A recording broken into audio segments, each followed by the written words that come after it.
Welcome to this walkthrough of the Keel project that I did on my boat this spring.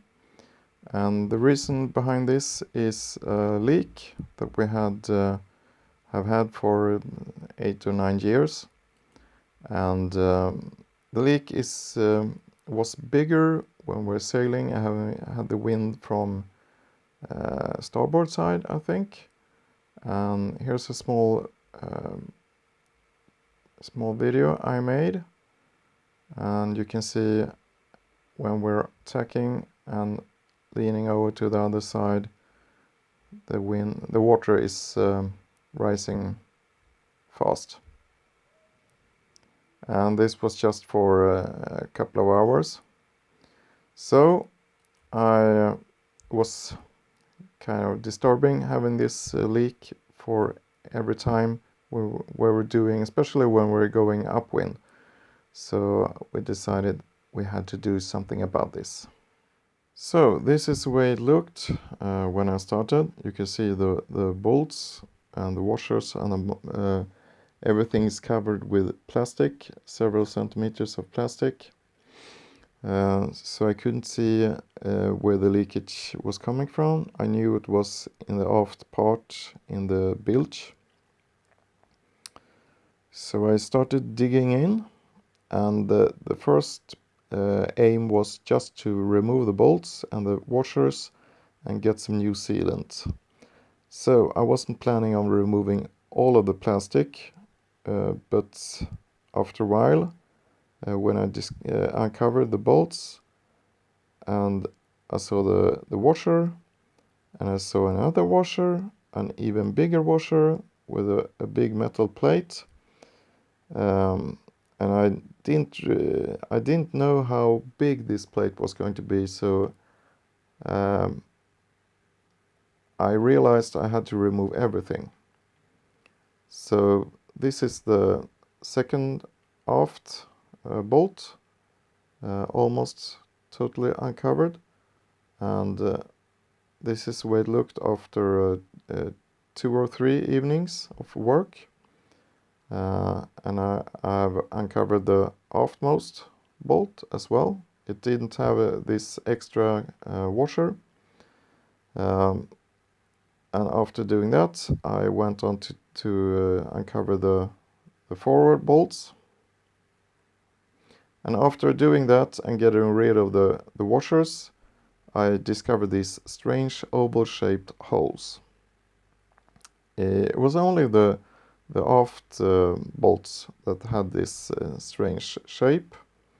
These are the 2 aft bolts and the holes. And the forward ones looked more circular, and they had been I had never seen any leakage from these holes, so they seemed to work. So I developed this theory of how to work with this 2 big holes, and the theory was to get rid of the old sealant and get rid of the keel and get new sealant, and to get some pipes over the bolts and get some sealant inside the pipes as well. And then I would fill up the holes that were too big with epoxy, the same as the pipes were made of. So this was the theory, and then I went on to work. I started working this cradle for the keel, so it would stand up when we had lifted the boat, and it was quite easy. It went fast to do this, at least the first part. And you can see the narrow shape of the keel. It's really a razor sharp keel. And after that I started to create these pipes that was supposed to be over the bolts. I got some epoxy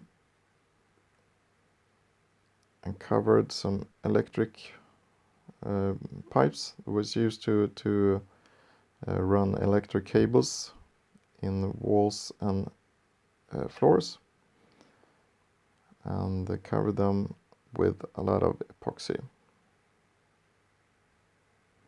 And I tried them on, and they fitted like a glove on the bolts. Then I went on to really get this cradle finished. I had some bolts on the side, and I got some so it wouldn't fall down. Then I got rid of all the old sealant that I could on the outside. And after that, it was time to lift the boat and detach the keel. And even though all the bolts and all the washers were removed on the inside, the keel really stuck. We had to work with hammers and knives to get all the old sealant away. You can see we have made some alignments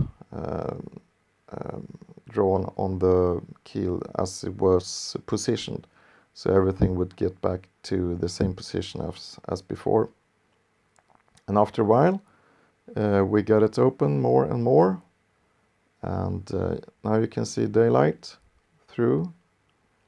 And it took about 2 hours to get it to really fall down. But it was never any dramatic. It just slowly and slowly went away. So now you see the keel detached from the boat, and now I can examine the holes from beneath, and I could see there was some strange shape in the aft holes.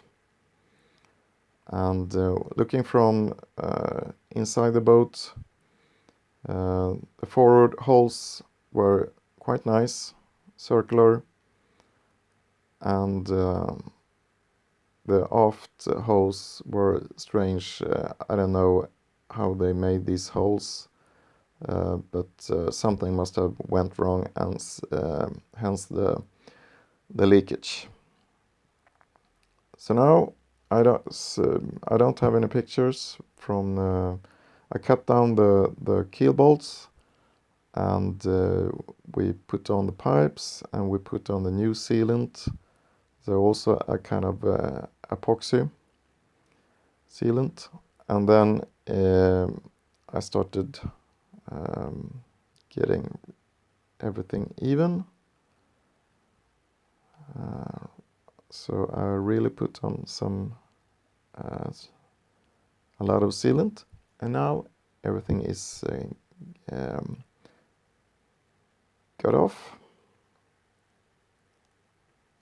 And then you can see the pipes sticking up, and then I filled up the margin around the pipes with epoxy, and worked quite okay. These are the forward ones. The hull was about 5 centimeters thick in the forward part, and down to just a couple of centimeters thick in the aft part. So in the aft part, you can see the sealant from the keel. It came up inside the boat, but I managed to get something out and to fill up with epoxy. You can see that's the clear epoxy on the aft side of the bolt. Quite nice and almost as planned. And after that, the keel, the sealant got to dry for a week or so, and then I removed the bolts again. Now the boat was standing on the keel. I painted everything and put back the bolts and the washers, and I tightened them with around 200 Newton meters, and that's about as tough as I could with this tool I had. It broke, so I had to borrow a friend's tool. But after that, we could launch the boat with some new nice bottom paint. And as far as I know, everything is okay now, so we don't have any leakage anymore. It's really nice.